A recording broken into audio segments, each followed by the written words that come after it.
ആത്മാവിൻ്റെ അറിവുകളാണ് താഴ്വര നിങ്ങളുടെ ജീവിതത്തിൽ കൊണ്ടുവരുന്നത്. നല്ല കാലത്ത് നിങ്ങൾ പഠിക്കുന്നതിനേക്കാൾ ദൈവത്തിൽ നിന്ന് കൂടുതൽ നിങ്ങൾ പ്രാപിച്ചു പഠിക്കുന്നത് നിങ്ങളുടെ കഷ്ടകാലത്തായിരിക്കും.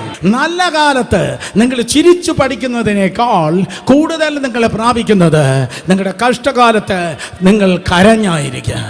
നല്ല കാലത്ത് നിങ്ങൾ പ്രാപിക്കുന്നതിനേക്കാൾ ഏറ്റവും കൂടുതൽ നിങ്ങൾ പ്രാപിക്കുന്നത് നിങ്ങളുടെ കഷ്ടകാലത്താണ്. നിങ്ങൾക്ക് സ്ട്രെസ്സും സ്ട്രെയിനും പെയിനും ഉള്ളതായ സമയത്താണ് ദൈവത്തിൽ നിന്ന് നിങ്ങൾ കൂടുതൽ പ്രാപിക്കുന്നത്. കാരണം ഓൾറെഡി ഞാൻ പറഞ്ഞു, ഹൃദയം നുറുങ്ങുന്നതായ ഒരു സമയമാണ് താഴ്വരയിലൂടെ കടന്നു പോകുന്നതായ സമയം. ആ ഹൃദയം നുറുങ്ങുന്നതായ സമയത്ത് കർത്താവ് നിന്റെ മുൻപിലല്ല പോകുന്നത്, അവൻ നിന്നെ പിന്നിലല്ല ഇട്ട് കളയുന്നത്, അവൻ നിന്നോട് കൂടെ നടക്കുകയാണ്. ലൈഫിൽ ഏറ്റവും കൂടുതൽ യേശുപ്പച്ചൻ നിന്നോട് ചേർന്നിരിക്കുന്നത് നിന്റെ താഴ്വരയുടെ സീസണിലാണ്. അവൻ എത്രത്തോളം നിന്നോട് ചേർന്നിരിക്കുന്നു അത്രത്തോളം അവനിൽ നിന്ന് അവനെ നീ കൂടുതൽ മനസ്സിലാക്കുന്നു. എത്രത്തോളം അവൻ നിന്നോട് ചേർന്നിരിക്കുന്നു അത്രത്തോളം കൂടുതൽ അവനിൽ നിന്ന് നീ പഠിക്കുന്നു.